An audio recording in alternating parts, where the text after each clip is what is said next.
Don't. Don't. This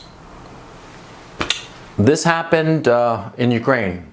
I was attacked by an Azerbaijani barber. He kept me in the barber chair for almost an hour, and this is the result. I looked like Richard Spencer's uncle or something. Don't say a fucking thing.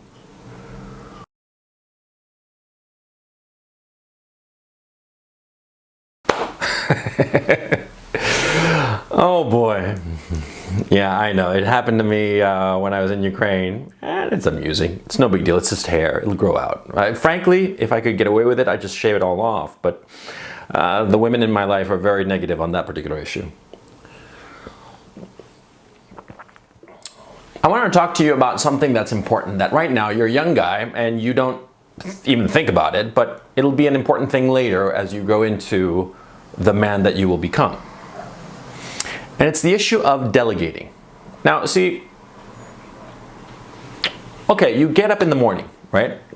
You get up in the morning and, you know, your room's a mess, and you go to your high school class or your college class or your job or whatever, and you have a whole bunch of things that are going on in your life. But, you know, cleaning up your room is low on the priority list, if you will, because, you know, you've got other things to do. So your room looks like a mess. You don't make your bed. You have like a big mountain of clothes. You have, if you live on your own or in a dorm or something, you have like maybe a pile of dirty dishes, and, you know, your refrigerator's got food from God knows when, and probably used condoms and God knows what else.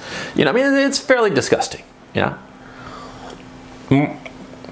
You don't clean it because you don't have the time, and you got to do other shit, right? So you go through your life and you do these other things that are more important. You know, you study, you do your job, whatever, right?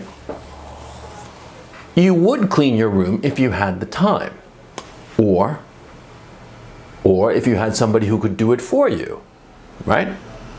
That's delegating. That's getting somebody else to do something that you do not have the time to do. You don't have the time, and perhaps you don't have the skill set to do it, and perhaps you don't have the inclination to do it. Okay? Delegating, getting somebody else to do something for you, is an incredibly important skill that you should begin to master as soon as possible. You should not be the one who is delegated to do other stuff for other people, unless you're getting paid for it, of course. I mean, if somebody asks you, oh, please do this, you better say, well, how much are you going to pay me? If they're not going to pay you, don't do it, okay? Because in life, there are people who are the delegators, and there are the delegatees. The delegatees never amount to anything unless they're getting paid, and getting paid well, okay?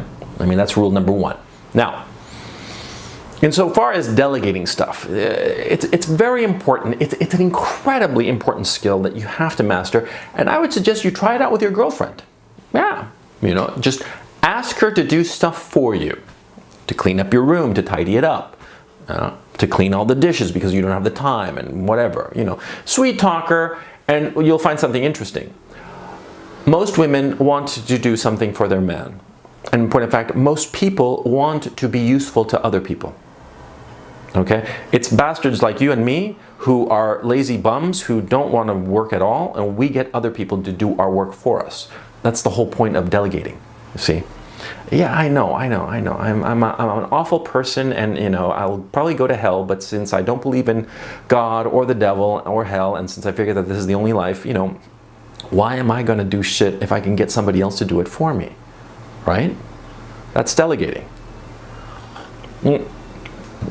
Now, there are a lot of problems with delegating, and a lot of, you know, issues that come up with it. And I'm going to discuss them briefly in this little vlog. But the thing that you have to understand is that, see, you have to understand why you are delegating something. Because you don't have the time, you don't have the inclination, or you don't have the skill set. Those are the three reasons. Now, you see, when you get somebody to clean up your room, as it were, to, you know, do all your laundry and clean all the dirty dishes and clean out that disgusting refrigerator that you have, right? See, you don't have the time to do it, and so they're going to do it in the way that they want to, unless you give them very specific directions. Now, for something like cleaning up a room, you might give them just general directions, or maybe your shirts, and you say, you know, not too much starch when you take it to the dry cleaners. There's delegating for you. But you see, at the end of the day, you don't really care how it gets done so long as it gets done. Okay, now this is trivial, but as you grow up in the hierarchy of your life, you're going to discover that you need things done in a very particular way. And this is important. Okay? Because you see, you're going to have particular tasks that need to be done with a certain amount of skill. Cleaning a room, that's easy. Anybody can do it. Anybody with 80 IQ points can get away with cleaning a room. It's not that big of a deal. But for instance, writing a letter. There's this great quote, it's not a quote, it's a statement that Dwight Eisenhower said. That he said that the hardest thing for him was learning to sign a badly written letter. You see, Dwight Eisenhower, when he was an officer and then a general and then Supreme Allied Commander and then President of the United States, he had a lot of things that he had to do, so he didn't have the time to do them all himself, so he would delegate them. And what happened? Somebody would delegate, he would delegate, you know, the writing of a specific letter. The letter would be written by somebody else. It would come to his desk and he'd have to sign it to send it off to whomever. And he'd read the letter and realize it's a badly written letter, but he doesn't have the time to rewrite it himself. You see? And so that's one of the hardest things that you're going to discover. That delegating something and allowing them or just accepting the fact that they're not going to do it exactly as you want it to be done. Okay? Especially in the more creative and more complicated issues. See, people are going to wind up doing the things that you delegate to them the way that they want them to be done. Not quite the way you would like them to be done. They're going to write the letter in a way that you wouldn't have written. Not as well written, perhaps, a little sloppy, I mean, who knows, but you see my point. Now, when you delegate something, you have to understand what you are trying to accomplish. If you're trying to avoid it because you don't have the interest in doing it, whether you simply don't have the time to do it, or whether you simply don't have the talent for it. Now, the third one is tricky. You see, when you delegate something that you do not have the talent to do yourself, all right, let's assume that you have the ability to judge whether it's done properly or not. You have to be careful how you give the task to the person you're delegating it to. Don't worry about the process. Worry about what results are important and articulate them clearly to the person before they begin the task. For example, say you buy a Prius and it's not running, right? You buy it, you know, for $1,000, say, and you take it to the mechanic. And you tell the mechanic, I want this car fixed, but you have to be specific how you want it fixed, because you have to understand why you want it fixed. Let's say, for the sake of this hypothetical, that this Prius that you bought that isn't running, but you know, with a little bit of money and a little TLC is going to be running fine, you bought it for your daughter who just got her learner's permit. So you take it to the mechanic. Now, the mechanic can fix it, sure he can, but how well do you want it fixed? You see what I mean?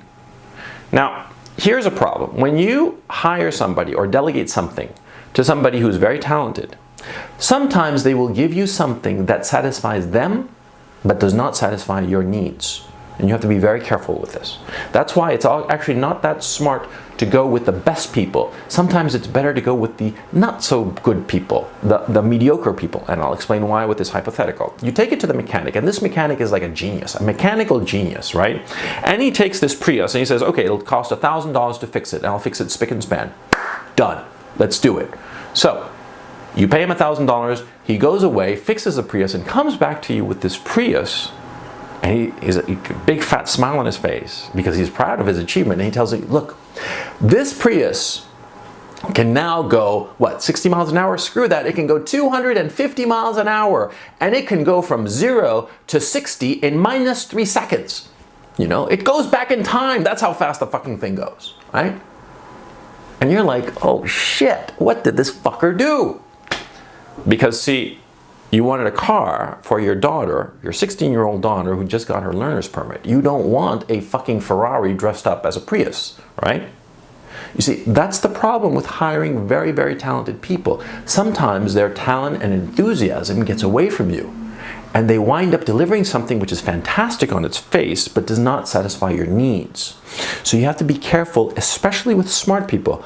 Not so smart people, paradoxically, they'll do exactly what you want them to do. They'll do something much more machine-like. They will be much more of an extension of you. So that's why, paradoxically, when you have something very crucial that has to get done that you do not have the time or the interest or the inclination or the skill set to do, you don't want to hire the best people, the smartest people. You want to hire the very capable people. A little bit mediocre, perhaps. But they'll do it exactly as you want it to be done. You see? Now, that seems that you should always surround yourself with the best people. Yes, of course, you should always surround yourself with the best people who are advising you. You see? There's a difference between people who carry out tasks for you and people who advise you. When you have people who are advising you, you want the smartest people in the room. See, for instance, in my own case, I have a couple of lawyers. They are a lot smarter than me. They are fucking geniuses, right? These guys have saved me from more trouble than I can shake a stick at, right? They are terrific people, much, much smarter than me. I presented them problems, and they've said, yes, that's the problem as you have identified, but there are these other issues, and there are these other solutions. And I'm like, yay, it's like having like an auxiliary brain, right? And I feel great because they present me options that I had never even considered before, never even knew existed, and I'm better off for it. But of course, just to keep in mind, with your advisors, you never hand them power of attorney. You are the one who signs, but that's for another conversation. Now see, an advisor like that, a lawyer, an accountant, or a doctor, or whomever, he has a set of expertise, or he has a brain power that you do not have. And you're basically plugging in that brain power into your head, right? And accessing that information, those options, those possibilities.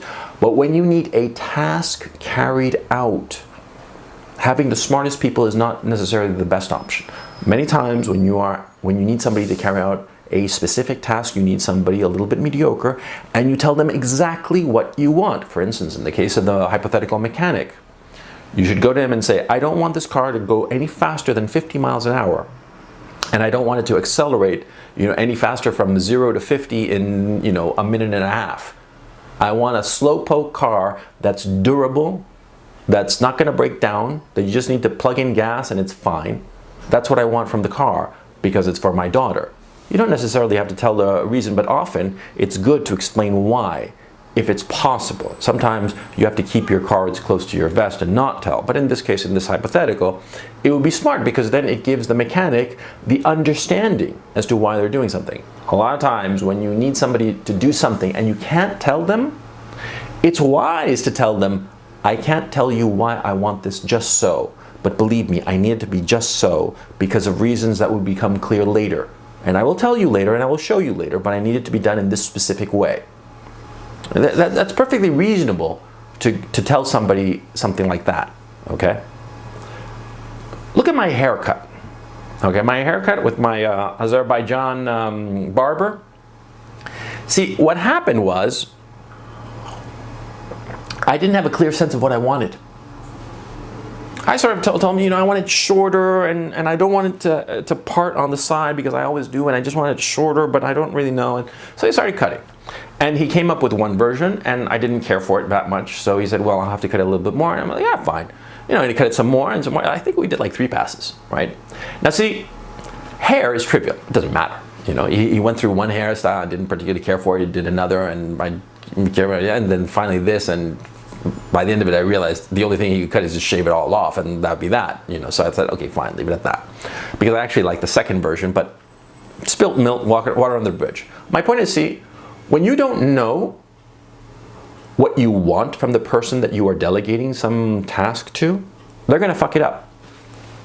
They're going to fuck it up. It's inevitable. Okay? No matter how clever they are, or stupid they are, or whatever their ability, if you don't know what you want specifically, and what specific interests you have in mind when you delegate some task to, they're not going to be able to perform at the level that you need them to perform.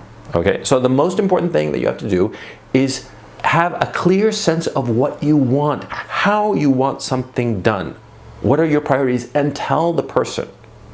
Okay, and then the final thing, which is very difficult, it's certainly difficult for people like me. I tend to be a micromanager. I tend to be a micromanager, and I tend to be very detail-oriented, which is a horrible thing. I'm basically Jimmy Carter, except in the political. Jimmy Carter famously in his presidency micromanaged every fucking thing. I mean, even to the fucking stationery, okay? Which is a horrible mistake. And of course, Ronald Reagan, one of his great virtues was that he did not micromanage anything. He just gave broad strokes and go. And that was great. That was perfect. Because when you're running a large organization, micromanaging is catastrophic for the leader, you. Because you're going to be a leader of an organization someday. You're going to be having 20 people answering to you, each of them delegated with different tasks. You want to give them broad strokes, especially when they're smart. Okay, you want to just, the ship is going in that general direction. Every little thing of the ship, it doesn't really matter. Okay, now that would sound as if I'm contradicting what I said before of not hiring the top people. No.